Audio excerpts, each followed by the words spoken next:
भाग्य, पुरुषार्थ और जीवन का रहस्य। दैव और मानव प्रयास को समझने का एक चिंतन। जीवन में कई बार मन में ये प्रश्न उठता है कि क्या हमारा जीवन पहले से ही निर्धारित है, या हम अपने कर्मों, इच्छा शक्ति और प्रयासों से स्वयं अपना भविष्य बनाते हैं। क्या जो कुछ हमारे साथ घटित होता है वह केवल भाग्य का परिणाम है, या उसमें हमारे पुरुषार्थ का भी उतना ही योगदान है।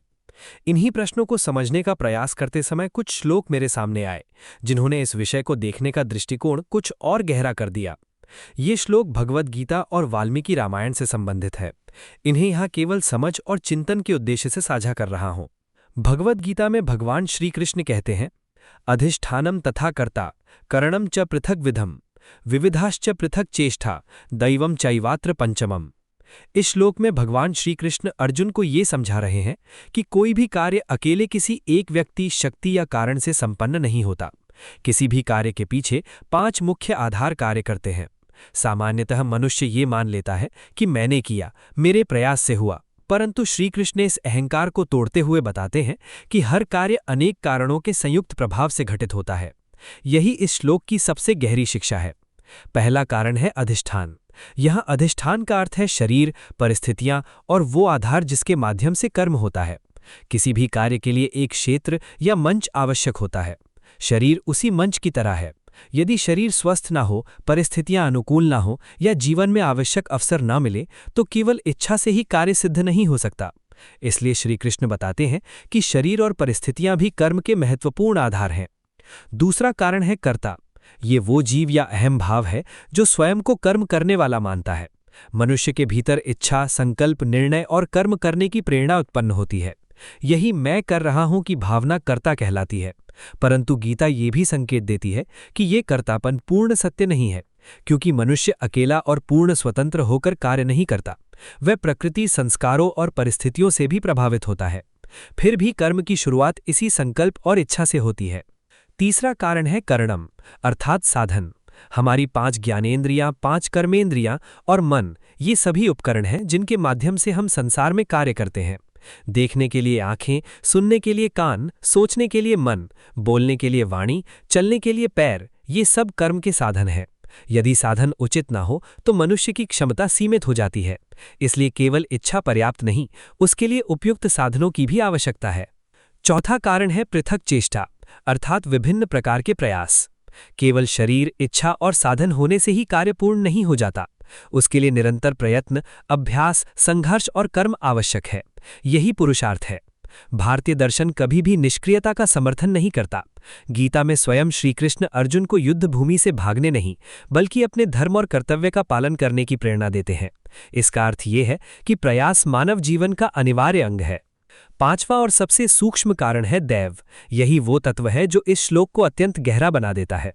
दैव का अर्थ केवल भाग्य नहीं, बल्कि ईश्वरीय व्यवस्था, प्रारब्ध, समय की अनुकूलता, अननुकूलता और पूर्व कर्मों का संचित प्रभाव भी है। कई बार मनुष्य पूरी मेहनत करता है, सभी साधन भी उपलब्ध होते हैं, फिर भी परिणाम अपेक्षित नहीं मिलता। वहीं कभी कभी सीमित प्रयासों के बावजूद सफलता मिल जाती है। ये वही क्षेत्र है जहां मनुष्य अनुभव करता है कि परिणाम केवल उसके नियंत्रण में नहीं है।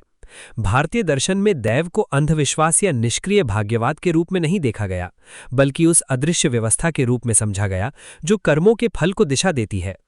इस श्लोक का सबसे बड़ा संदेश ये है कि मनुष्य को ना तो केवल भाग्य के भरोसे बैठना चाहिए और ना ही अपने प्रयासों के अहंकार में डूबना चाहिए। यदि कोई व्यक्ति केवल दैव को ही सब कुछ मान ले तो वह कर्महीन और निष्क्रिय हो सकता है। दूसरी ओर यदि कोई ये मान ले कि सब कुछ केवल उसके नियंत्रण में है, तो सफलता में अहंकार और असफलता में अत्यधिक निराशा उत्पन्न हो सकती है। इसलिए गीता संतुलन सिखाती है। पुरुषार्थ भी आवश्यक है और दैव की भूमिका को स्वीकार करना भी। शायद यही कारण है कि भारतीय दर्शन में समत्व को इतना महत्व दिया गया है। मनुष्य का अधिकार कर्म पर है, परंतु फल पर पूर्ण अधिकार नहीं। इसलिए सफलता मिलने पर अहंकार नहीं करना चाहिए और असफलता मिलने पर टूटना नहीं चाहिए। जीवन की अनेक घटनाएं हमारे प्रयासों से बनती हैं, परंतु अनेक घटनाएं ऐसी भी होती हैं जो हमारे नियंत्रण से बाहर होती हैं। इस सत्य को स्वीकार करना ही आध्यात्मिक परिपक्वता की दिशा में एक महत्वपूर्ण कदम माना गया है।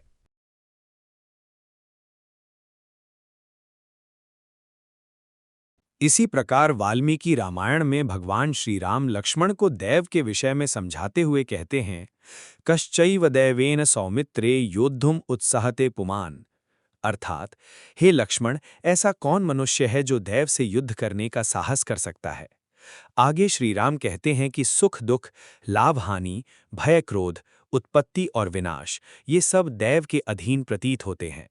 ये शिक्षा उस समय दी गई जब श्री राम को राज्याभिषेक के स्थान पर वनवास प्राप्त हुआ। यदि वे चाहते तो परिस्थितियों का विरोध कर सकते थे, परंतु उन्होंने समत्व और धैर्य को चुना। इसका अर्थ ये नहीं कि श्री राम ने कर्म करना छोड़ दिया था। वनवास के दौरान भी उन्होंने धर्म, कर्तव्य और पुरुषार्थ का पालन किया। यहाँ संदेश ये है कि मनुष्य को परिस्थितियों के कारण मानसिक संतुलन नहीं खोना चाहिए।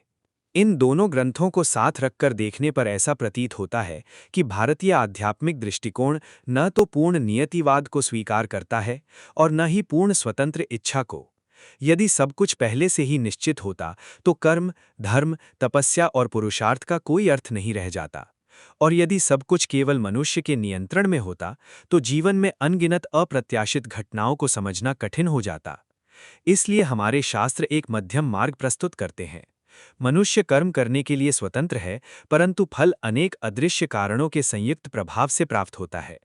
शायद जीवन को समझने का सही तरीका यही है कि हम अपने पुरुषार्थ को पूर्ण ईमानदारी से करें, परंतु परिणाम के प्रति अत्यधिक अहंकार या निराशा से बचें। क्योंकि मनुष्य का अधिकार कर्म पर है, किंतु संपूर्ण परिणाम पर नहीं।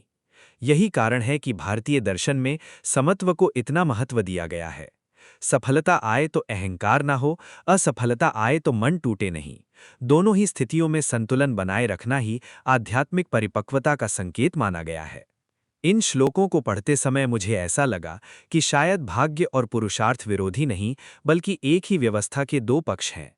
पूर्व कर्म परिस्थितियों को जन्म देते हैं और वर्तमान कर्म भविष्य के दैव का निर्माण करते हैं। अर्थात आज का पुरुषार्थ ही कल का भाग्य बन सकता है।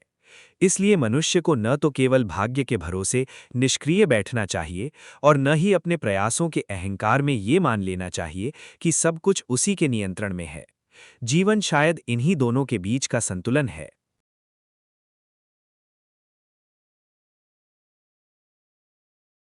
दैव, मानव और पतन का रहस्य। भारतीय दर्शन में दैव यानी भाग्य, ईश्वरीय विधान या अदृष्ट, और पुरुषार्थ यानी मानव प्रयास के बीच संबंध पर सदियों से चिंतन होता रहा है।